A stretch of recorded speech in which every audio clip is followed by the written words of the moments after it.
Good evening. Welcome to QUT Web News.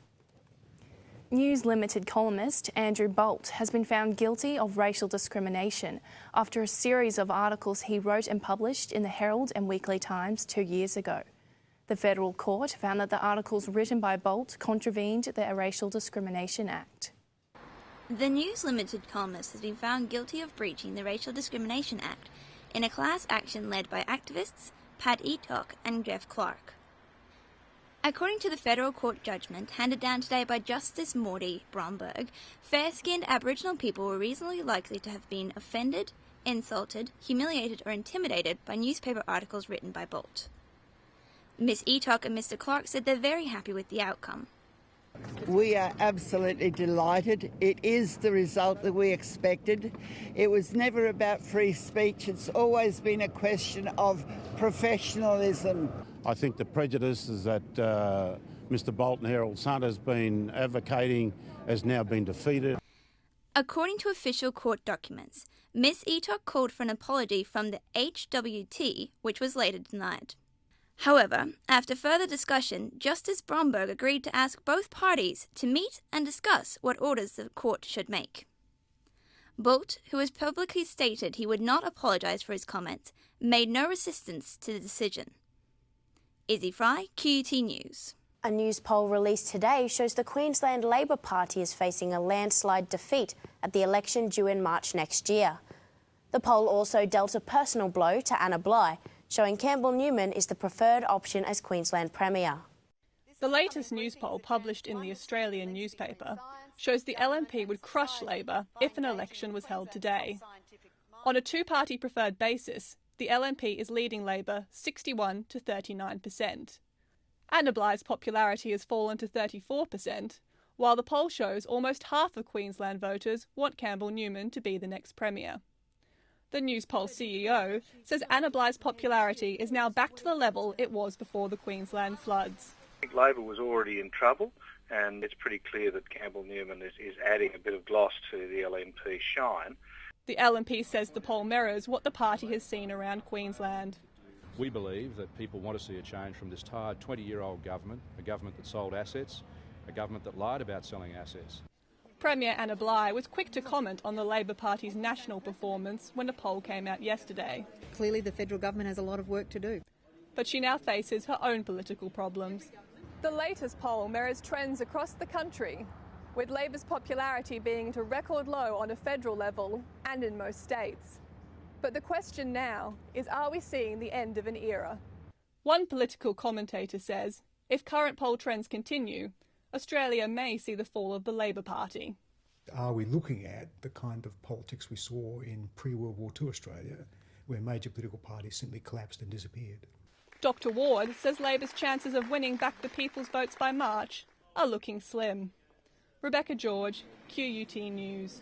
There is strong support for the decision to allow women in the Australian Defence Force to be involved in combat situations. Yesterday, the Defence Minister, Stephen Smith, announced that women who meet the standards for combat will soon be able to fight on the front line. The announcement yesterday allowing women to be involved in frontline combat has been widely welcomed by the Defence Force and women's groups.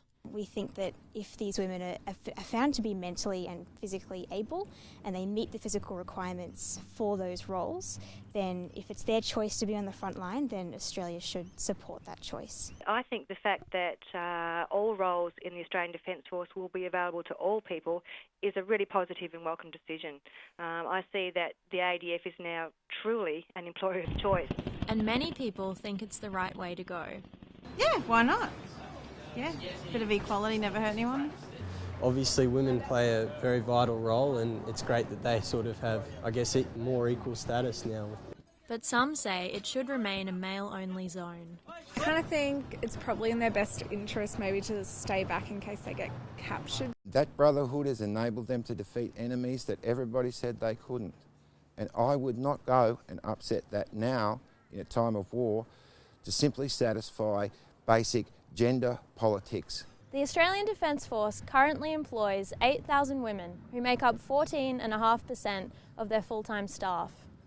Defence Minister Stephen Smith says women will only be deployed to the front line if they're willing and physically capable. This decision will be implemented over the next 5 years. Jade Mahadi, QUT News. It's often been said that money doesn't buy happiness, but health professionals at a conference in Brisbane say poverty can certainly mean a lower quality of life and poorer health outcomes for the entire society.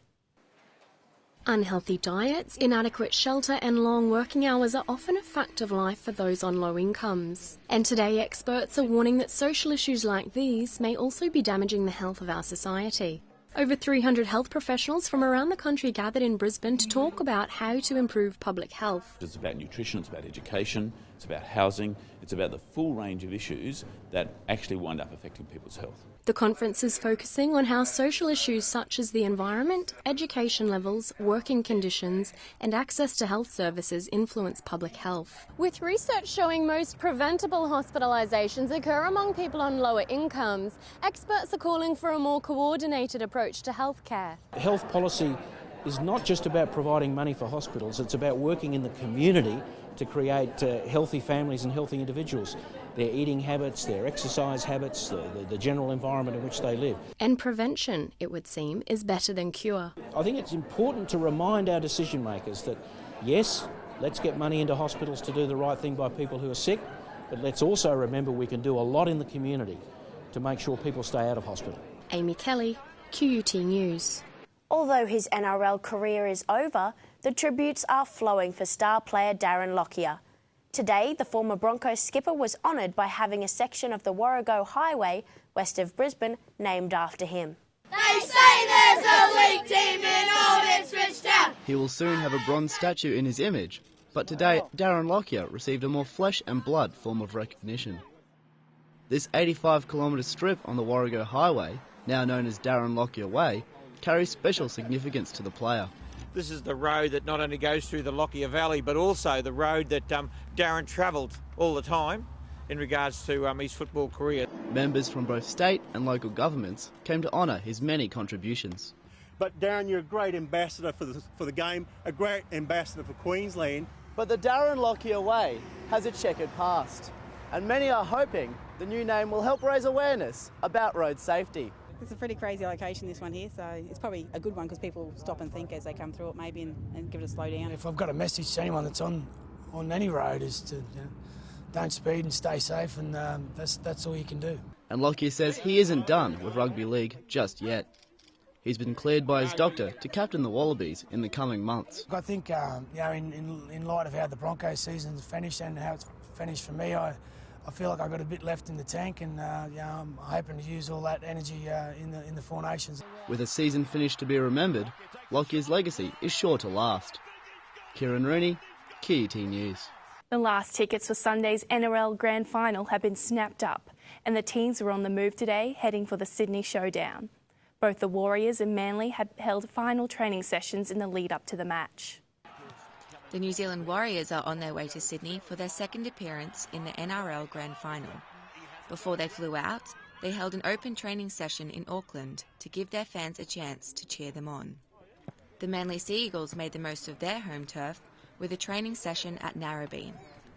It's the last time Manly winger Will Hopewate will put on the maroon jumper for a while. After the final, he's headed for a 2-year break from the game to work as a Mormon missionary. But that's not the challenge on his mind at the moment. I think I'll be marking the beast. It's a very, very big task, as he is himself, so hopefully he doesn't take me to school. Finals fever has also hit the AFL, with thousands of Collingwood fans gathering to watch the second-last training session before Saturday's grand final. This is the one, boys! Back to back, here we go!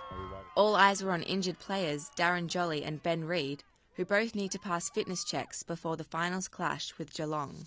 And in the Rugby World Cup, the Wallabies are in the depths of an injury crisis as they prepare for their final pool match against Russia. Coach Robbie Deans was forced to bring in strike forward Radiki Samo on the wing. The 117-kilogram Samo is an unusual choice, but the Wallabies ran out of options after Wycliffe Parlow was flown home yesterday with a hamstring injury. And finally, Samantha Stosur has been knocked out of the Pan Pacific Open in Tokyo. It was Stosur's first match since winning the US Open earlier this month. She lost in 3 sets to Russian Maria Kirilenko. Lauren Murrah, QUT News. Time now for a look at the weather. And looking at the view from our time-lapse Skycam, we can see that there was light cloud cover as the day began, but by mid-morning the heavier clouds rolled in and stayed around for the rest of the day. The satellite image shows that cold front and trough has really intensified over the past 24 hours and will bring showers and storms to southern Queensland, New South Wales and Victoria. This complex system is also strengthening the northerly winds across Victoria and New South Wales to warning levels. Another front is bringing cold, showery winds to South Australia and southern WA. Looking around the nation now, and that mass of cloud will bring rain and colder temperatures for the southern capitals tomorrow. Showers will clear in Sydney and Adelaide. There'll be rain in Melbourne with a top of just 16. There's a cold night ahead for Canberra with a low of just 4 degrees, and it should be mostly fine for Perth and Darwin. Across Queensland tomorrow, it'll be mostly fine in Cairns and Townsville, late showers for Mackay and Bundaberg, and it'll be a rainy day in Rockhampton while storms will clear in Longreach. To the beaches now, and the Gold Coast will be mostly fine tomorrow with a top of 25 degrees. Winds will be light southwesterlies early, becoming east-nor'easterly during the morning. Further north, the Sunshine Coast can expect a top of 26 degrees, with seas 1.7 metres increasing to 2.7 in the afternoon and evening. The 3-day outlook for Brisbane shows a late thunderstorm tomorrow, clearing for a fine weekend with tops of 27 degrees.